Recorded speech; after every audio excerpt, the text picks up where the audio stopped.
But the senator, while indoctrinated, could not explain his toxicity.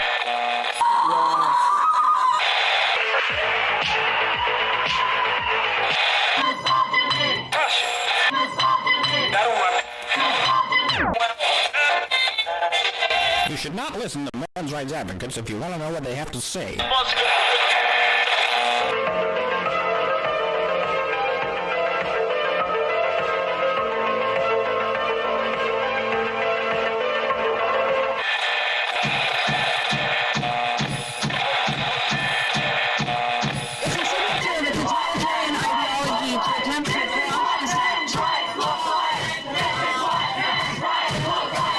Let's begin it.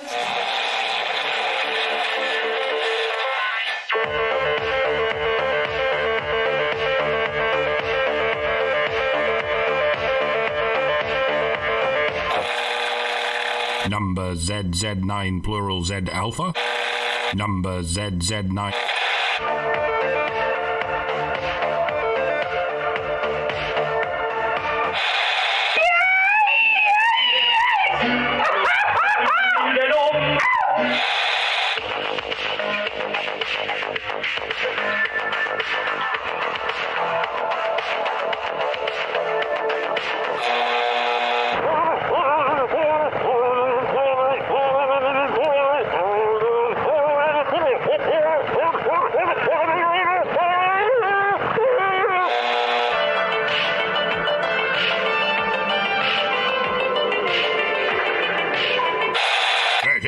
I said I've never seen such hideousness in all my life. Listen to all this, Yeah, couldn't agree more.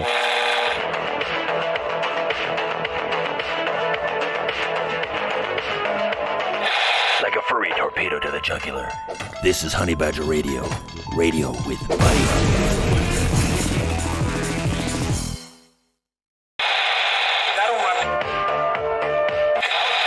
But the senator, while indoctrinated, could not explain his toxicity.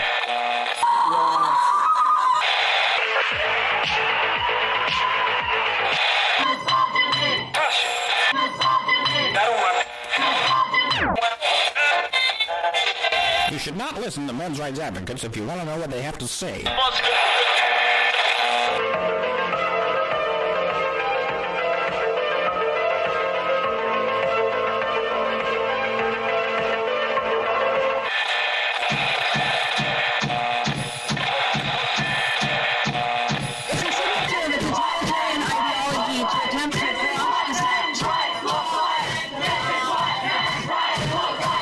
Let's begin it.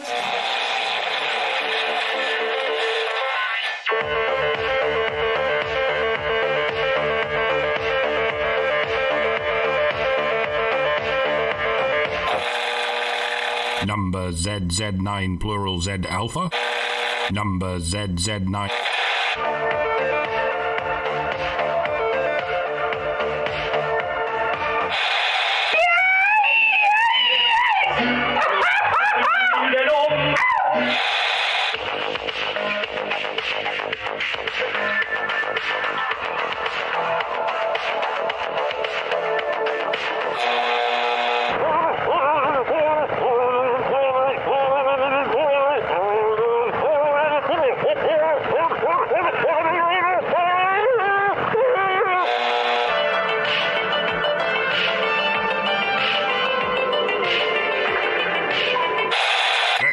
I said I've never seen such hideousness in all my life.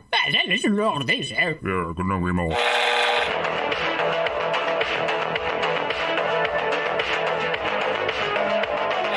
Like a furry torpedo to the jugular. This is Honey Badger Radio. Radio with Buddy.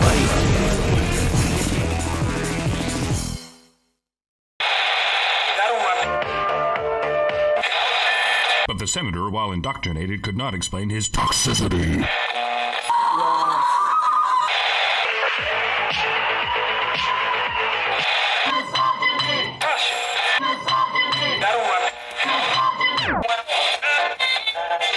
You should not listen to men's rights advocates if you want to know what they have to say.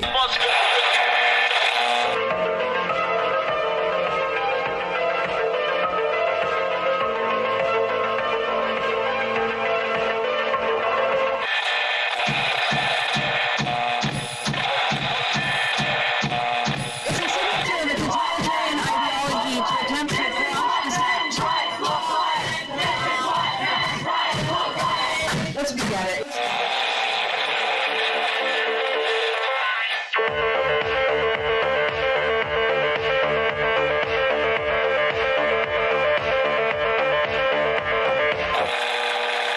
Number ZZ9 plural Z alpha. Number ZZ9.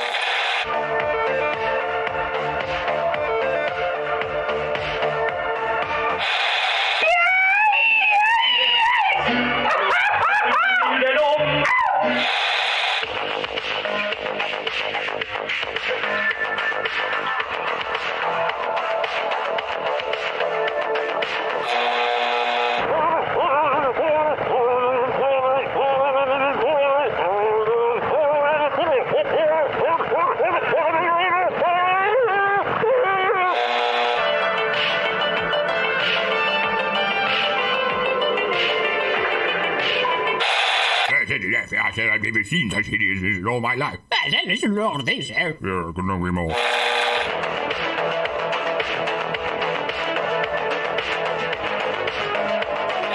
Like a furry torpedo to the jugular. This is Honey Badger Radio. Radio with Buddy.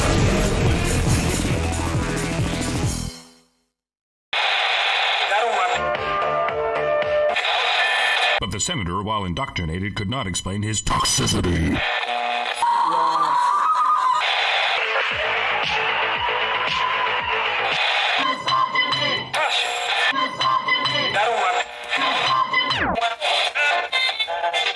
You should not listen to men's rights advocates if you want to know what they have to say.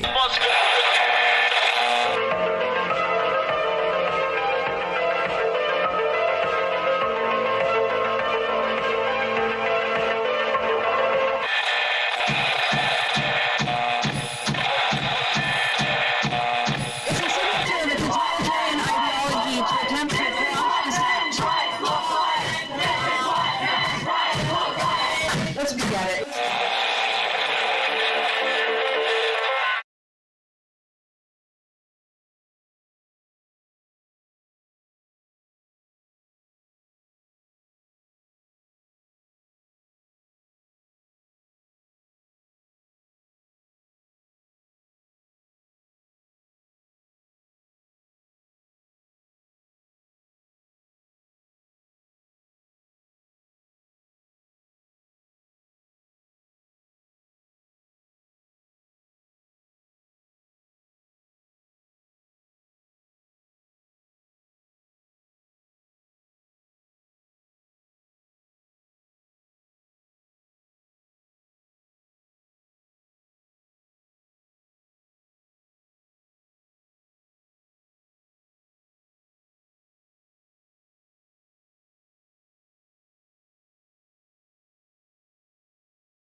Alright, now it's playing my sound, but it's... let's figure out why it won't play Mike's sound. Alright, try saying something again, Mike.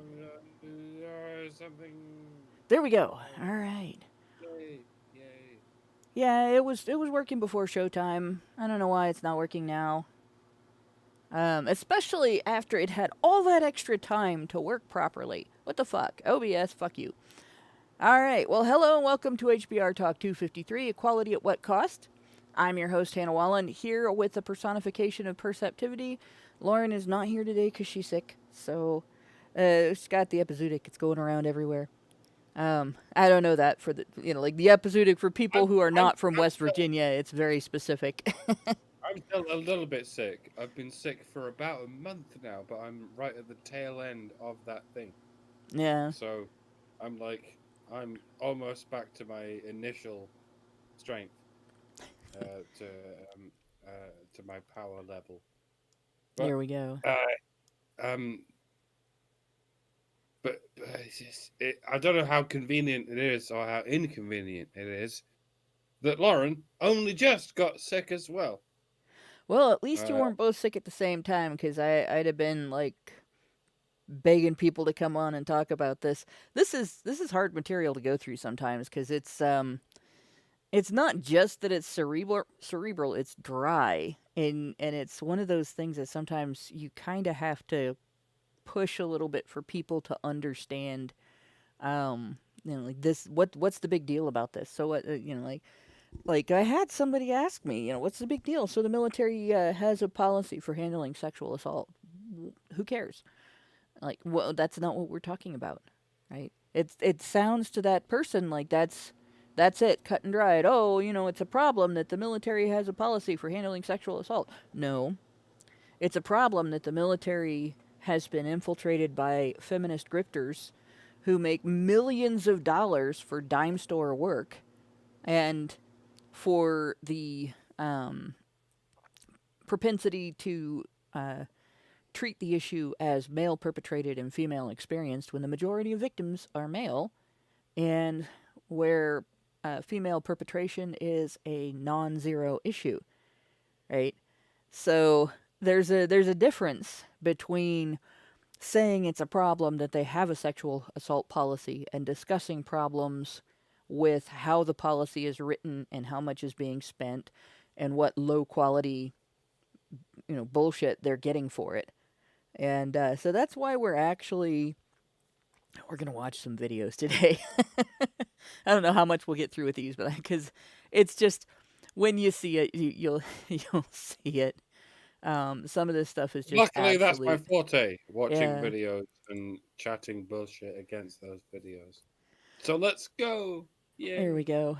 Yeah, let's get into the nitty gritty here. So what we have up on the screen right now, I believe this is where we were last week. So we've been discussing this information, and as you can see, this is the keywords Department of Defense and sexual assault, and this is money that's spent on things like sexual assault training. We looked at the fact that there are individual jobs, like sexual assault management programs. Somebody has to actually manage that. So there's a job in there that gets paid, 5 and 6 figures. That's high figures. Not 20,000, but 90,000 and 100,000 and sometimes 200,000. And then there's also all of this like sexual assault prevention training and different see if I can find it. Yeah, there we go. Different obligations. So they'll say, well, we are going to spend this much in this year. They haven't spent it yet. They're going to spend this much. They've spent some of it. They're going to spend this much. They've spent most of it. And so we looked at all that last week, and we looked at some of the specific types of training and a couple of specific examples, and also some of the news stories, the hue and cry that has been raised because Trump has taken DEI out of it.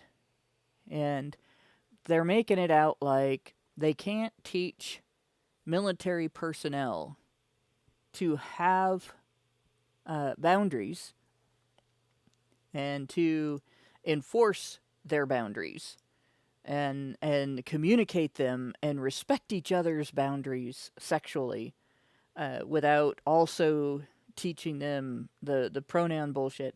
So if Trump says no DEI, then all of the sexual assault response training that gets done to help deal with when somebody reports that somebody groped them or tried to rape them, or a lot of the sexual assault that is male on male that feminists like to talk about, it's not a guy hit on, sexually assaulted, groped, whatever, another guy, it's the guys in the barracks hazed this other guy, and the way that they hazed him involved, taping his butt cheeks together, or some stupid shit like that's juvenile, that a lot of people at the age people usually are when they start military service don't consider the dangers of before they do it.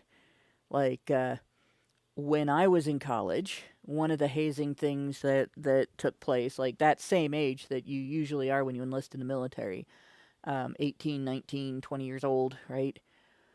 One of the things they did at my university, if a student got engaged while they were at the university, there was like a pond, little stream with a little pond.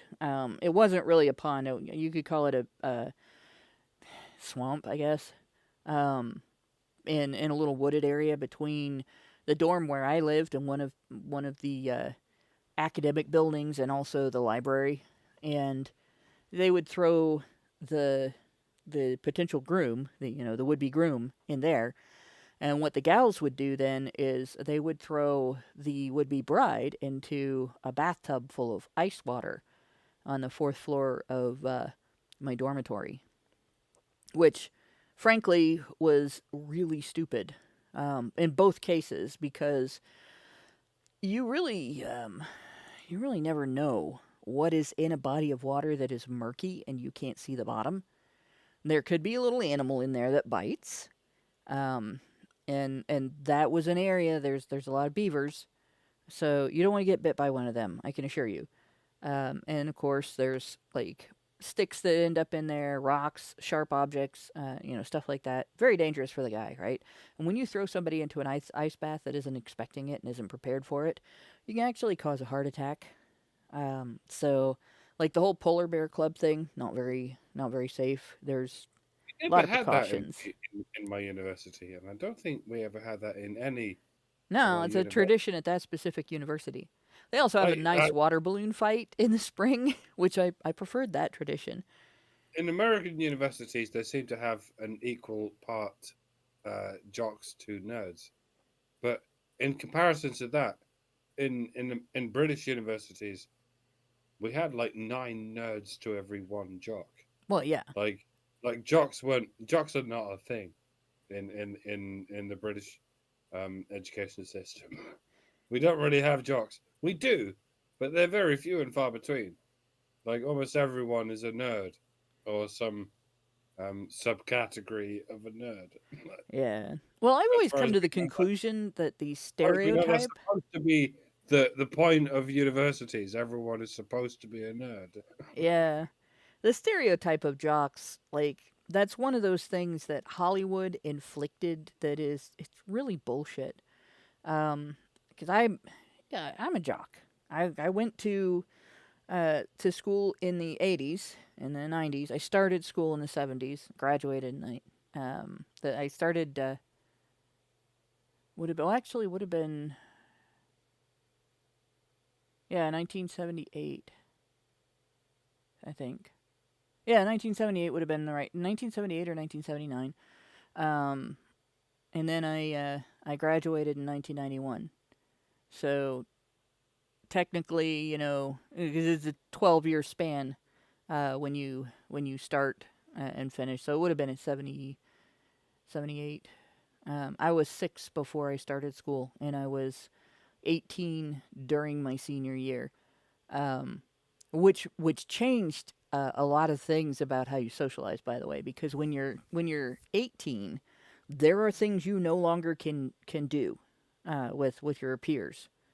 If you don't want to get, if they get in trouble as a group for something they shouldn't be doing, everybody else gets a stern talking to, and you go to jail. And you can get busted for influencing them, even if you were dragged along. So, like, my senior year, I wasn't really one to go toilet papering anyway, but any kind of prank like that, any kind of hell-raising, anything like that, that would have been cut off that year. And same thing with my brother. He was more of a prankster than me, so it actually affected him where it didn't affect my peers. And then the other thing is, I went to school in Ohio, so teen drinking wasn't thought of so much as an issue as it was a normal thing, everyday thing that sometimes went wrong because somebody was dumb enough to drive drunk or have sex with somebody that they would not have considered if they were sober, and stuff like that, right? They get pregnant because, well, normally they use birth control, but when they were drunk they didn't. And so those are things that, like, you don't go to parties your senior year where the kids are drinking if you're 18, because if everybody else there is 17 and you're 18 and the party gets busted, the 18-year-old then is on the hook for influencing all of the 17-year-olds. And that's a big no-no, right? So it changed a lot of things. But one of the things that I was pretty alert to as a senior, I was in higher math throughout my high school years, right? And I took the fun science classes, and so I mean I was a nerd too, right? I was on the newspaper staff. I took newspaper courses. Well, now hold on. You can't be a jock and a nerd. Yeah, nobody at my high school knew that, though. So half the football team was in some nerd coursework or another. The guys that were first string, a lot of the guys that were first string on our football team, which were state champions that year, by the way, were in my calculus class or my physics class, or they were theater kids, right? Or there were some of them that were on the newspaper staff where they were in the newspaper classes, yearbook staff, and like we didn't draw those lines. If we did, they were very, very broad and gray. Like you took them into like GIMP or Photoshop, and used the Gaussian blur on them at 20, and just. That's just the way it was. And I don't know if it was like that at other high schools, but I've always had this theory that the stereotype that you see in Hollywood movies where the jocks are like this and the nerds are like that and the preppies are like that, like those are caricatures. Those aren't real people. They're not based on real people. They're not based on what it was like at the high schools that those people went to. Those are all... They just eliminated all of the overlap between those groups of people in order to create a story that people would enjoy, but it's not necessarily always believable. And we all liked Nerds, the movie Nerds. The jocks, the nerds, the preppies liked it. Everybody liked that movie. Well, everybody identified with the nerds. It's a stereotype that's based on the division ever since the 50s, and this is why so many feminists like to say, oh, you want to go back to the 50s. And, well, yeah, that's because there was no such thing as feminism in the 50s. Feminism began in the academic space, and it was very much in the 60s. Yeah. And before that, there was a difference between the jock types and the nerd types, and yeah, it kind of did exist in European universities and UK universities. There were people who were into nerdy science shit, and there were people who were into sporty jock shit, and that stopped existing in Europe. I think long before it stopped existing in America. We always had the theater kids. Yeah. I think they were front and center in bringing about the feminist revolution. What I'm describing is what happened to universities in terms of the feminist revolution, because the feminist revolution very much started in the academic space, and it began by destroying not just the jocks but the nerds. this class division that we like to glamorize when it comes to it was jocks versus nerds. Yeah, it was in the 50s and maybe before that. But once the feminists took over, it was never jocks versus nerds. It was feminists versus destroying everything the jocks believed in and everything the nerds believed in. Yeah. Well, and Yeah, the idea of actually working on your academic craft and working on your athletic craft. Both of these things the feminists focused on, and they're like, no, men can't be athletic and they can't be nerdy either, because that makes women look bad, because women aren't particularly athletic or particularly nerdy. yeah. So we need to bring both of these things down to the level of what feminists want, which is soft arts, I guess, like English literature and fucking painting pointless bullshit all over walls and shit like that. A big part of it is And this: like people have seem to have forgotten. There used to be this idea in the education system of what made a well-rounded graduate.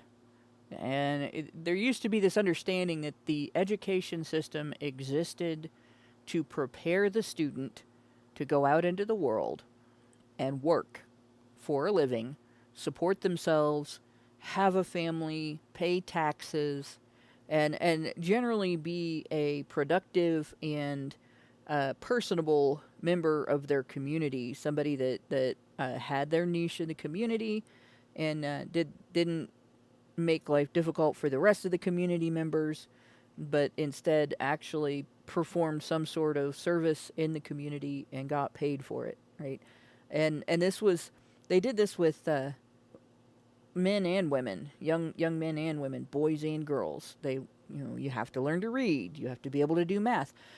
Even when it was most common for girls who were not who were gonna grow up and marry somebody and be middle class or upper class, that maybe they didn't have to have any kind of a job. When it was common for girls to not have going to work as their main prospect after they get out of school, they still had to be able to read, they still had to be able to do math, they still had to have a basic understanding of the science and technology of the time so that they could do the job of a housewife. It wasn't just a no-brainer kind of thing. You didn't run around pushing buttons. You had to understand. In fact, they had a curriculum course called Home Economics. And you learned how to cook and sew, how to store food safely, how to plan a menu like a month ahead of time, so that you might buy a brisket and you would roast that, or depending on, like, if you had a smoker at home, you might smoke it, but you would prepare it so that you had the entire thing cooked, and then you would serve part of that for dinner one night, and then you might portion bits off and freeze it. You might put bits in other recipes that you were going to have later in the month, and so on. And those were the types of things that they taught in those courses. But at the same time, schools had some degree of extracurricular activity, even going back to, like, as soon as schools were run by the government instead of the local community, and as soon as they started going from what used to be called normal school, which was the course of education you took to get certified to be a school teacher, to having to go to university and get a teaching certificate. You got a degree, and then you had to student teach, and then you got a teaching certificate. That they started adding athletics, they started adding theater, they started adding community service that was organized at the school.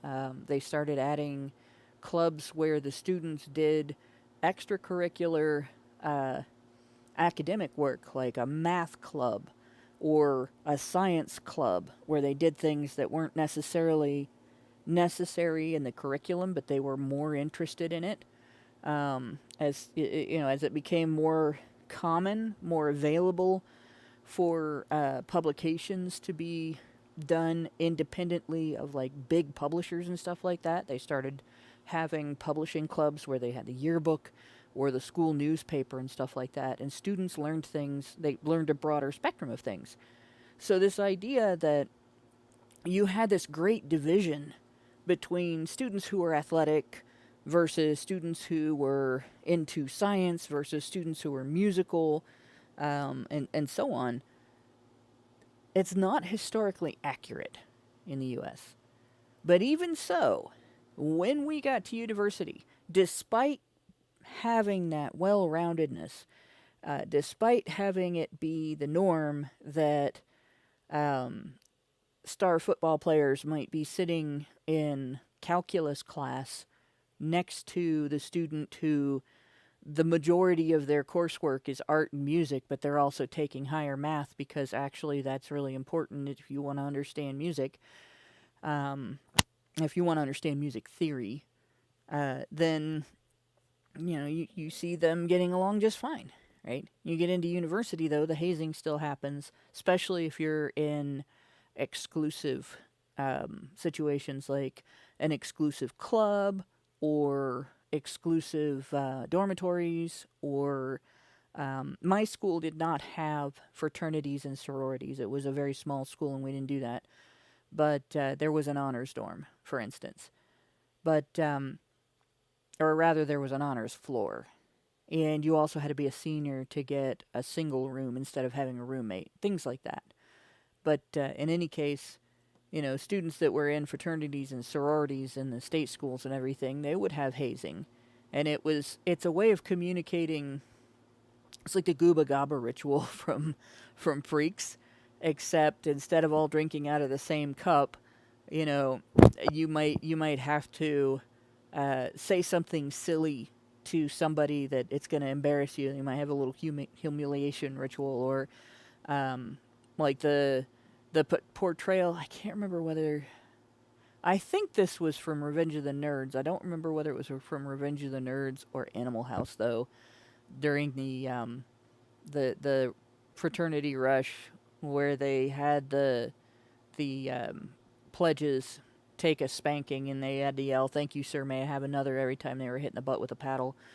But it could be anything from, back in the day, it was usually pretty innocent. There wasn't anything physically damaging or harmful about it.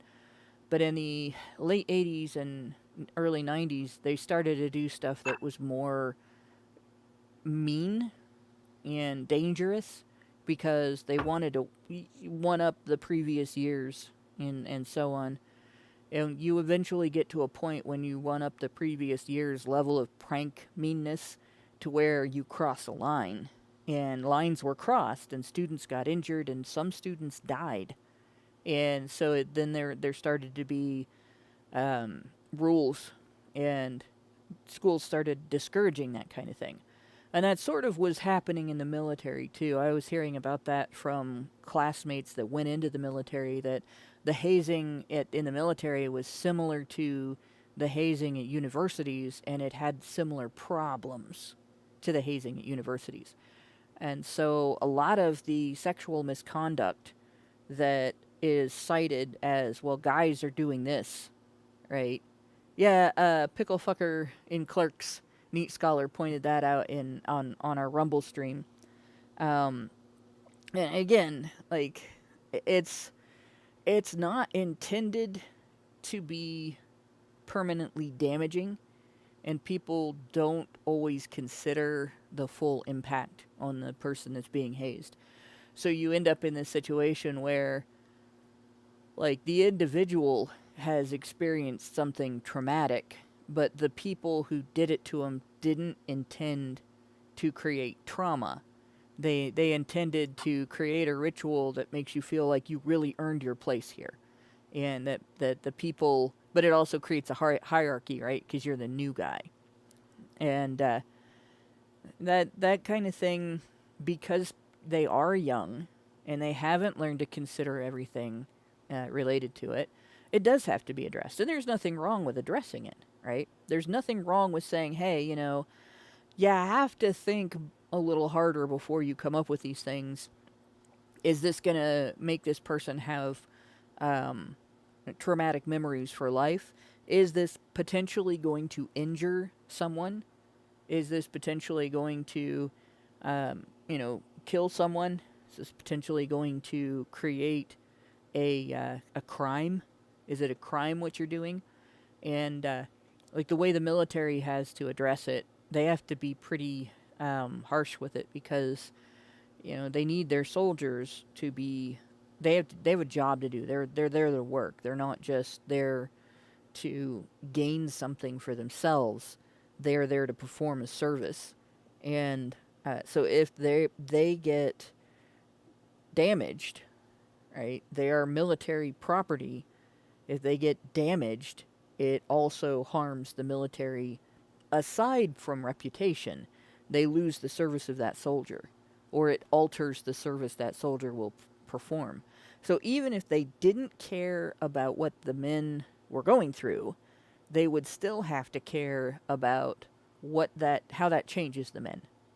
And so that's what a lot of this is addressing. Unfortunately, when you filter all of this through a feminist filter, instead of dealing with the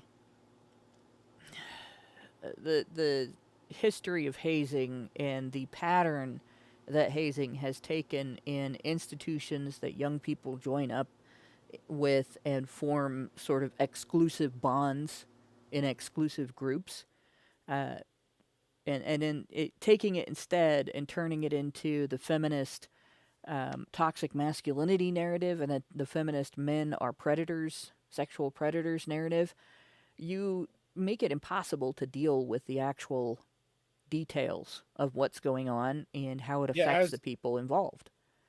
As the meme goes, we really ought to be teaching people, children or teenagers at the earliest possible age how to deal with their economics. But the only subject that even bears that name is home economics. Yeah. Well, and there's economics courses. It's just most students don't take them when they should. Well, they don't get the option of taking them until university or maybe a couple well, of they years do, but that. It's a special course of study. There's another thing that U.S. schools do. So you can go to school and you go to your regular high school and do your regular high school stuff, right?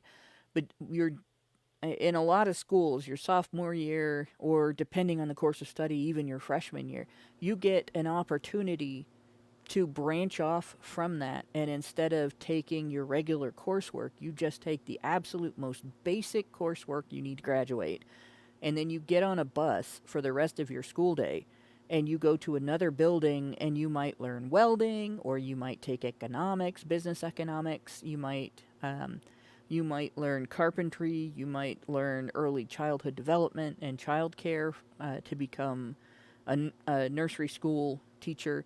Like, there's a bunch of little things like that, and most schools participate in that, and that was going on clear back when I was in school. So they had stuff like that used to be integrated into the school. My dad took that stuff at his school building, so he had shop class and he took economics and all that kind of stuff. And the problem with so many of these courses is they become outdated like several years after they're taught. Taughted, if that's even the word. But the situation that surrounds us changes year to year. Like, it changes like 10 years after you've learned whatever the education system is teaching you. The whole system has changed. And that's why they don't teach basic economics in schools. That's why the best they can teach you is home economics, which is just cooking, which is just how you can make a fucking pancake as quickly as possible or whatever.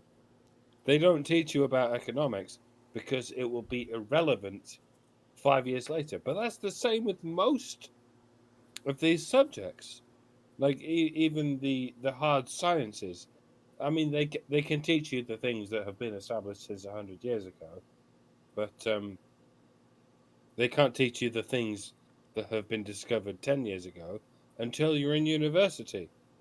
And at that point, they can only teach you the things that have been recently discovered, and then 10 years later, all those things have been made irrelevant.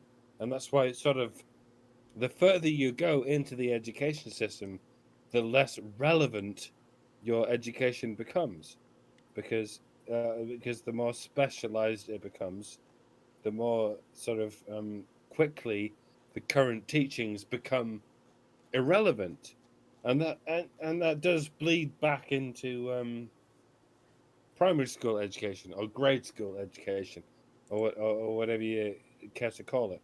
And at some point, you have to ask yourself, what is even the point in any of this education, unless you can really pin down the basics?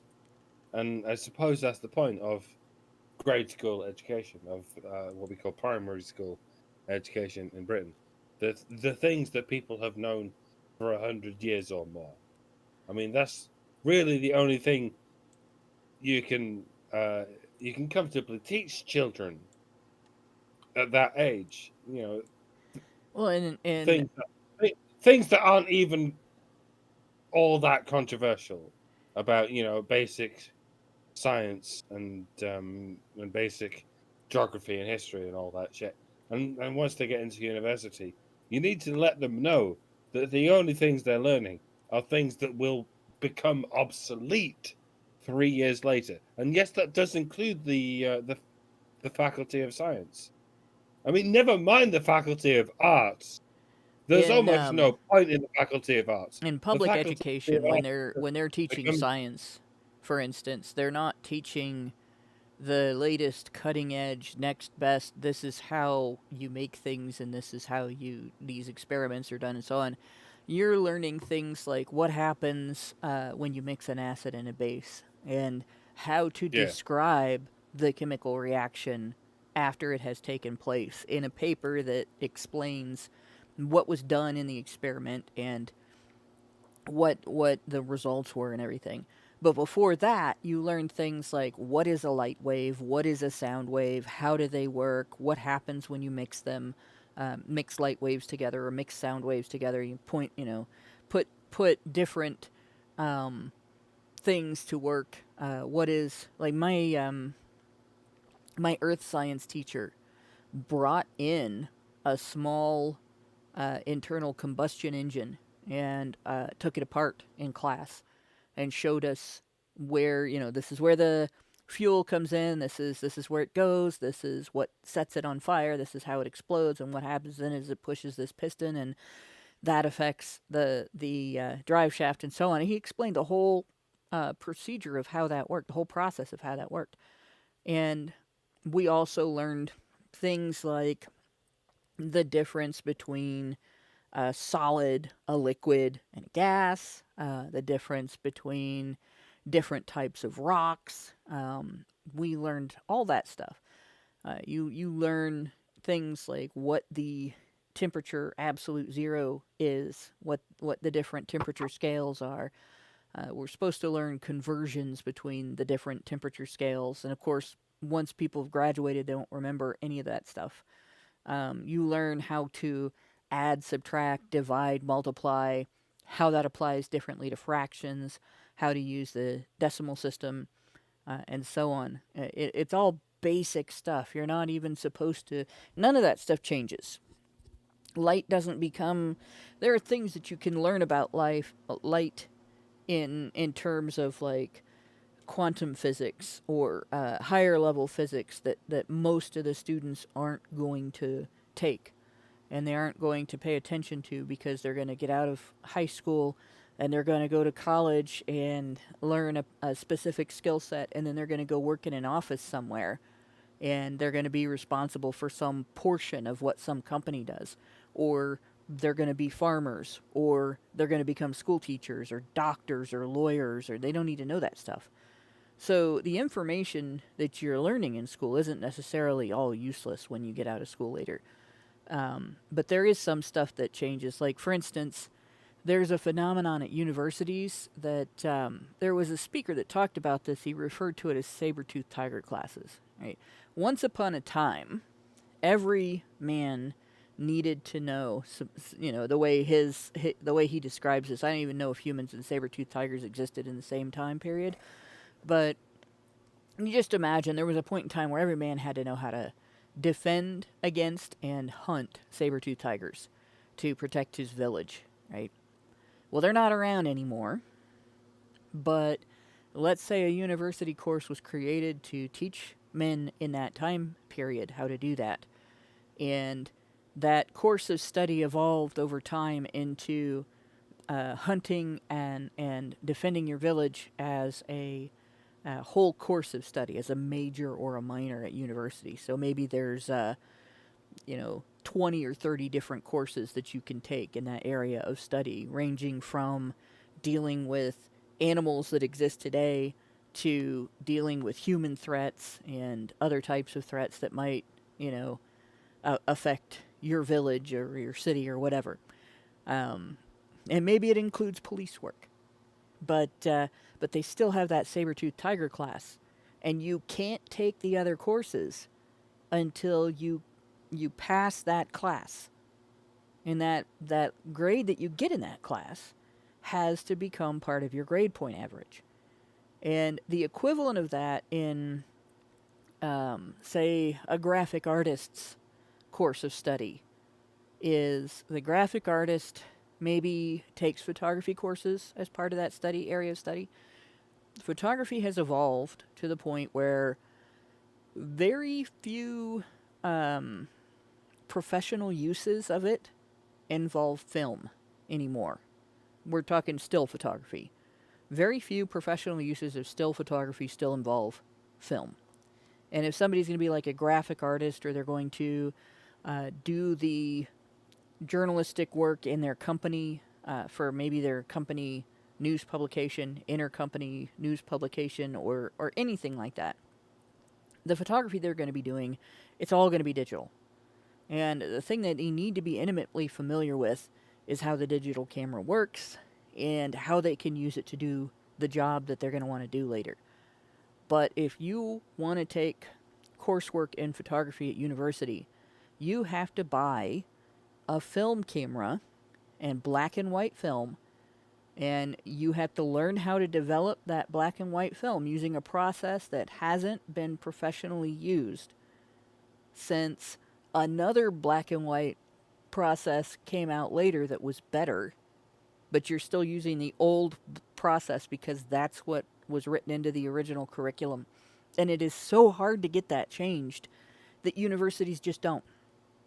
So you can't get your degree unless you take that completely useless course, and you have to pay for the credit hours for that course, and you have to pay for the equipment for that course. When I worked at a camera store, I used to sell a number of those cameras every quarter to the quarterly universities, and every semester to the students from the semester universities. And there were different.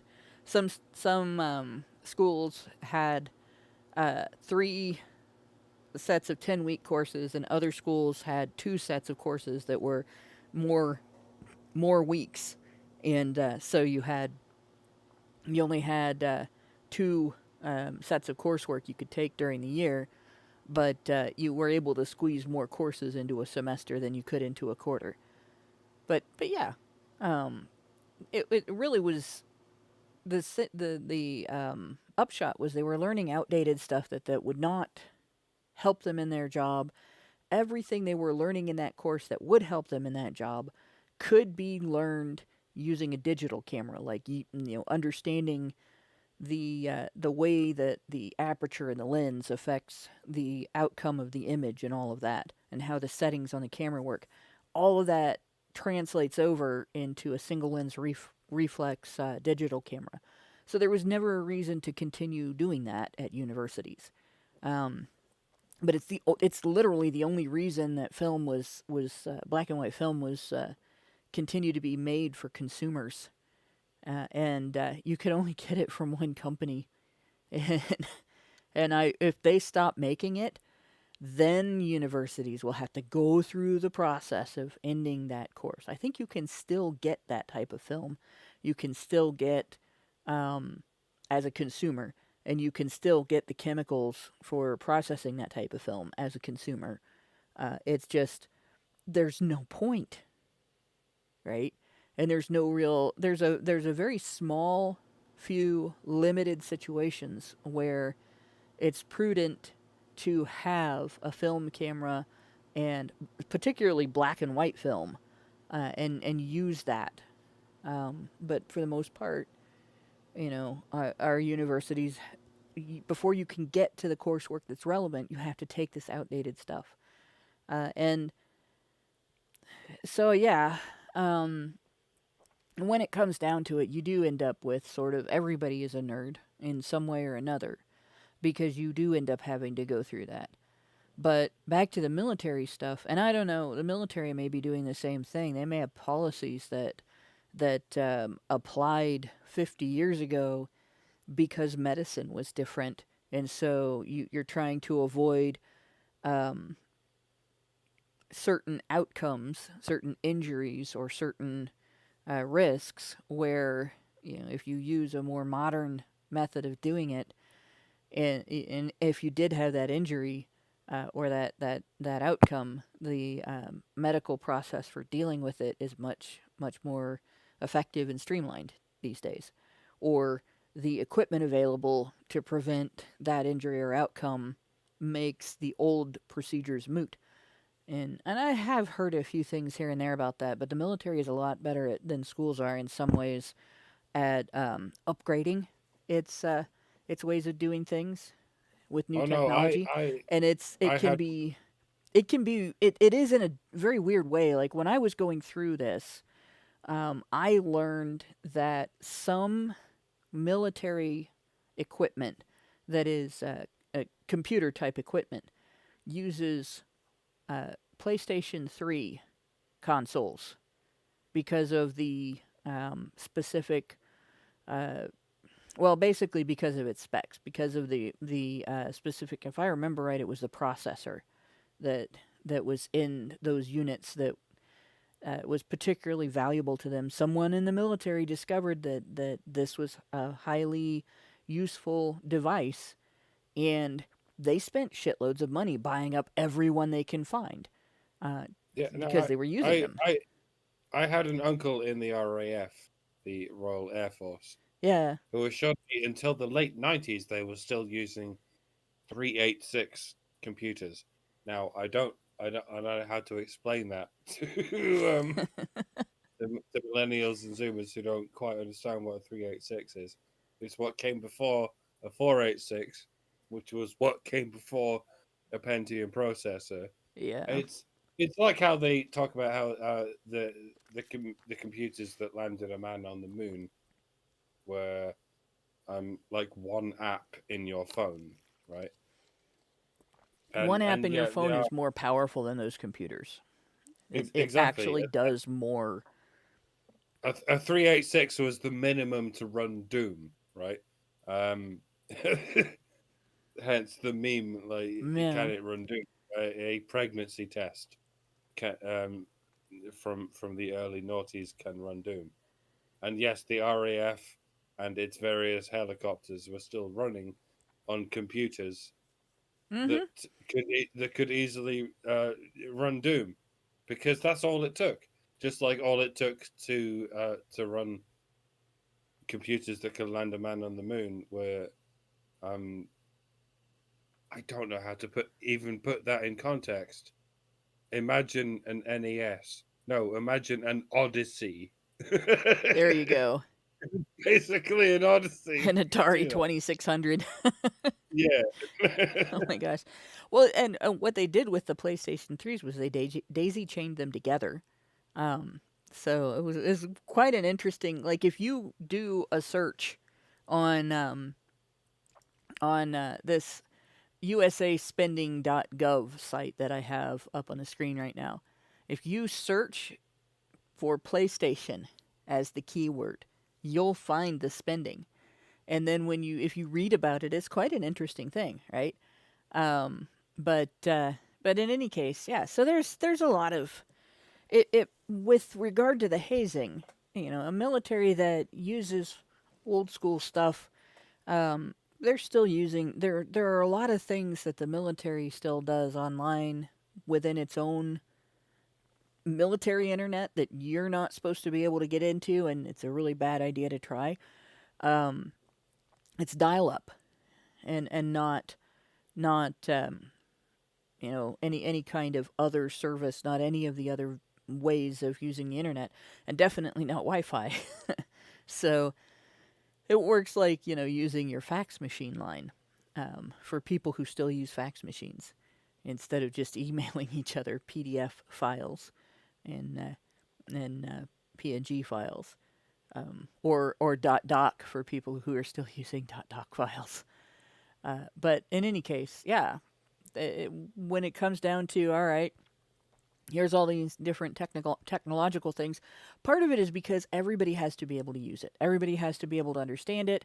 And so people who have been there for 18 years and they're going to retire in the next 2 years, they still have to be able to use and understand it. And they have a procedure in place for training people on this, and they don't have to change the procedure. So if they don't have to change what they're using, if what they are doing can still be accomplished the old way, they don't have incentive to come up with a new way to do it.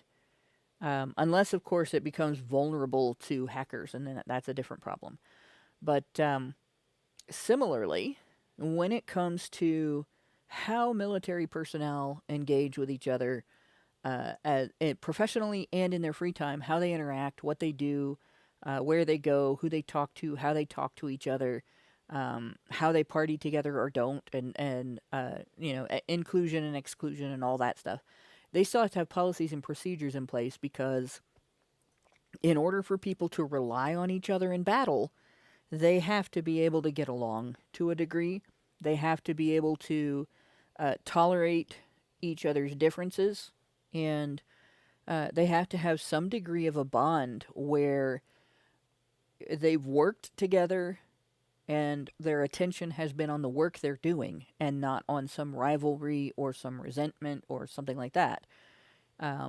So they've had to have some sort of policy or procedure in place for dealing with conflict between soldiers forever. So, yeah, the argument is definitely not they shouldn't have this, right? The argument is this shouldn't be feminist-led. Feminists are not the right people to be teaching this. So what I found when I looked into this, besides the expensive stuff at the top, as you scroll down through here and get to the lower spending, lower levels of spending, so we're going to go down several pages, you start to see different this media or that media and different healthcare companies and so on, that they've gotten 2,000 or 3,000. This is, what are we on, page 3? You look at page 2 here. I believe this is where I ran into Catharsis. Their name stood out to me. Yeah, there we go. Catharsis Productions, LLC. And I was like, what the hell is that? Because that, what catharsis is the release of pent-up emotions. And I thought, it sounds like something that you would have creating media or training to help people deal with trauma, or maybe they've been in battle and stuff like that, where they have pent up that trauma and they're not dealing with it and they're not moving forward with their lives and so on. But that's not what it is. It has absolutely nothing to do with that. So I looked first at how much has this company made from our military, and it's about $250,000 from 13 different transactions over time. And I was looking at what the transactions were, and a lot of it is creating materials for professional training.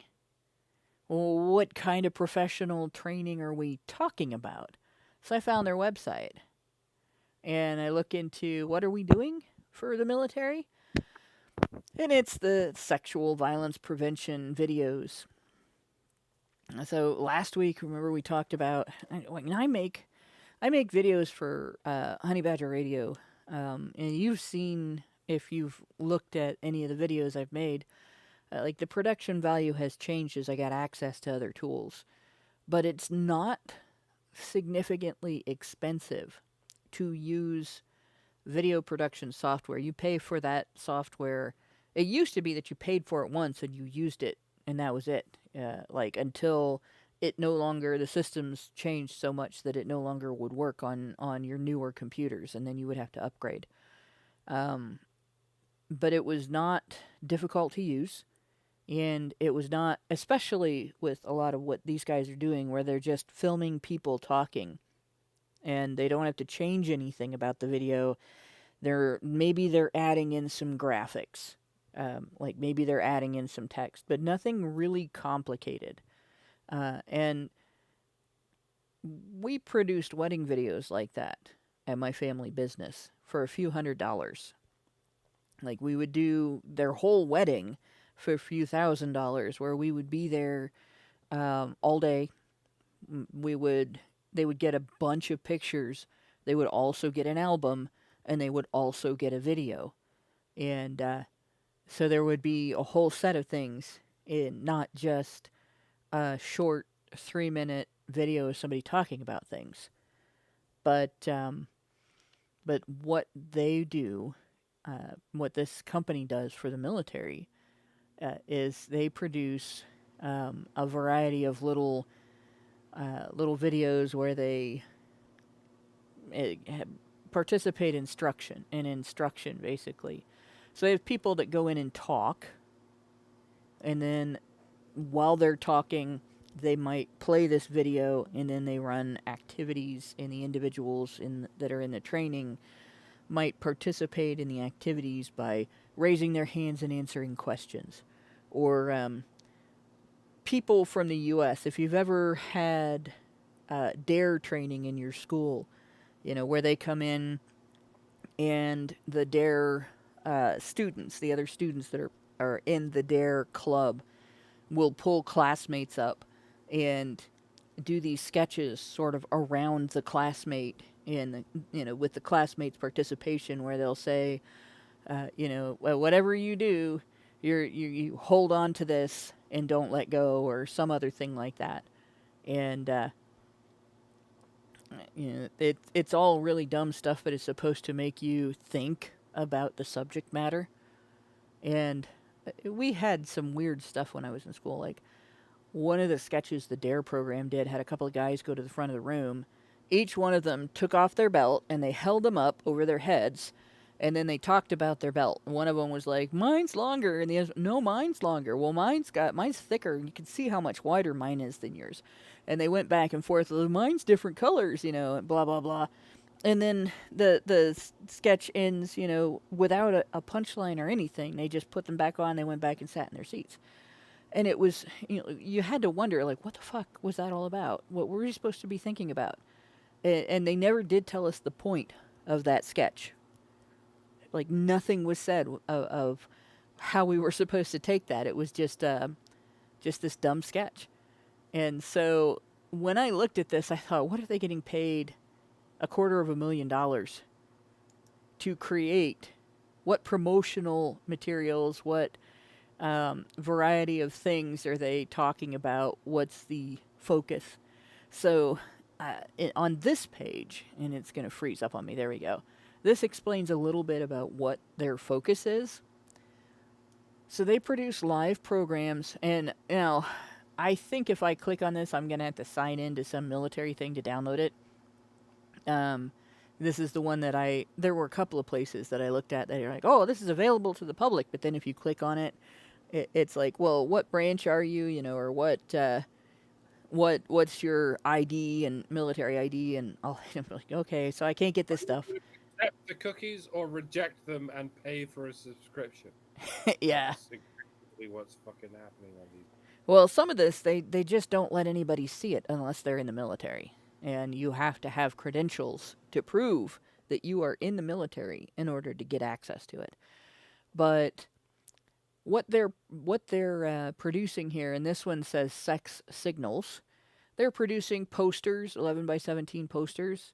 They're producing flyers, which are, a page. Like, you would have a page of homework, but they get folded up. A video display and social assets. So social assets are when they send somebody to do those stupid skits. And a PDF discussion guide that if they don't send somebody to do the talk, your not your CO, but your the soldier who takes the job of doing this, basically. So peers from among the grunts, more likely than not, that are getting paid a little extra to do this, will use that guide to determine how they're going to do this talk. And they have each of these for all these different things that these different themes, right? So we have, like, sex signals is about consent. The hookup is about consent. Beat the blame game is about consent or about post-incident handling of investigations when someone says they didn't consent. And say what is actually about misunderstandings. This is what we have instead of flying cars, people. Yeah. So we're looking at all these things from a feminist perspective. So what is this? How does this translate into their videos? They're great and wonderful videos. Well, let's take a look at ways to ask for consent. And this is Catharsis Productions. And let's see if I can make this bigger in the screen, because I don't like how small it is. So we'll go into theater mode so I get a bigger image there instead of. What are the best ways to ask for consent? What are the coolest ways to ask for consent? That they look at how they went immediately into trying to portray this as something cool and a useful tool for the individual. Like, look, you can up your game.